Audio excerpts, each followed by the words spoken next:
دنیا کا کوئی مرزائی، کوئی قادیانی، خود کو احمدی کہلوانے والا، دنیا کا کوئی گٹر کا کیڑا مرزا غلام قادیانی کو سچا تو دور، اس کی کسی ایک بات کا بھی دفاع نہیں کر سکتا۔ ہم دنیا قادیان کو چیلنج کرتے ہیں کہ اے دین قادیان، اے دنیا قادیان، اے مرزائیوں قادیانیوں، تم دنیا میں جہاں کہیں بھی ہو، تم سب کے سب اکٹھے ہو جاؤ، جمع ہو جاؤ اپنے خلیفے کی سربراہی میں اور احمد عیسیٰ کے مقابلے پر آ جاؤ۔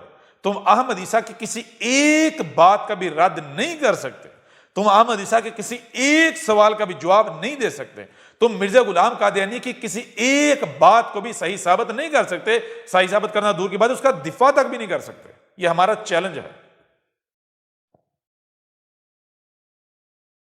اب اگر تم لوگوں میں غیرت ہے،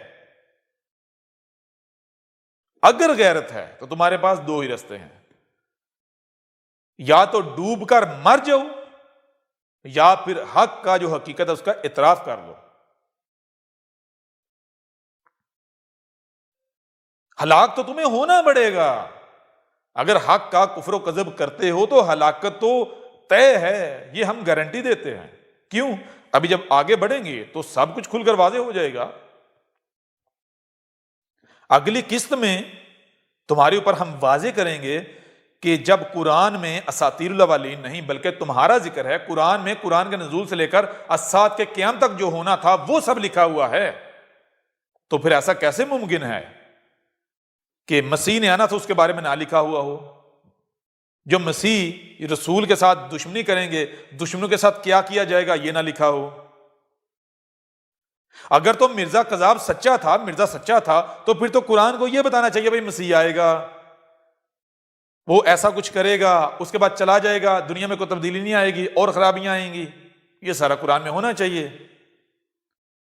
یا تو پھر تمہیں یہ ماننا پڑے گا قرآن جھوٹا ہے، یا تو یہ کہو تمہیں یہ ثابت کرنا پڑے گا قرآن میں ہمارا ذکر نہیں ہے، یہ ثابت کرنا پڑے گا۔ اگر یہ نہیں کر سکتے تو پھر مرزے کو قرآن سے سچا ثابت کرنا پڑے گا۔ بڑے تم بھی شور مچا رہے تھے نا، اے غیر احمدیو آؤ، ہم اور تم میں قرآن مشترک ہے، قرآن سے بات کرتے ہیں، آؤ آؤ آؤ، آجو، اب تو قرآن والا آ گیا۔ آج سے 14 صدیہ قبل وہ محمد کی صورت میں ہی تھا، صرف شکل بدلی ہے، صورت بدلی ہے، وہی ہوں جس نے آج سے 14 صدیہ قبل قرآن لکھا تھا، ان ہاتھوں سے لکھا تھا۔ اب قرآن والا آ گیا ہے، رب خود آ گیا ہے، اب آؤ مقابلے پر، اب اس قرآن سے مرزے کو سچا ثابت کرو، آ جاؤ ذرا، اب ہم دیکھتے ہیں تم کیسے کرتے ہو۔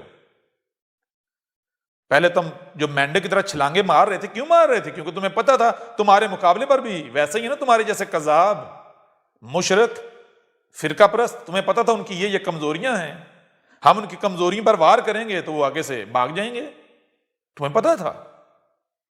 اس لیے تم بڑے قرآن کے دعوے کرتے تھے، رٹے لگاتے تھے۔ آ جاؤ آپ ذرا میدان میں،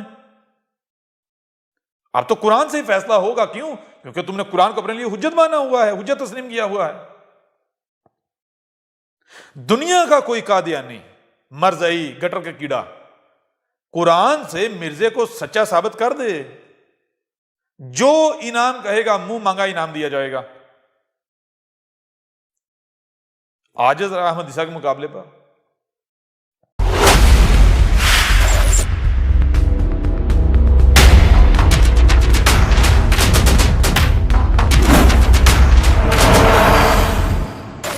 مرزا غلام قادیانی کون تھا؟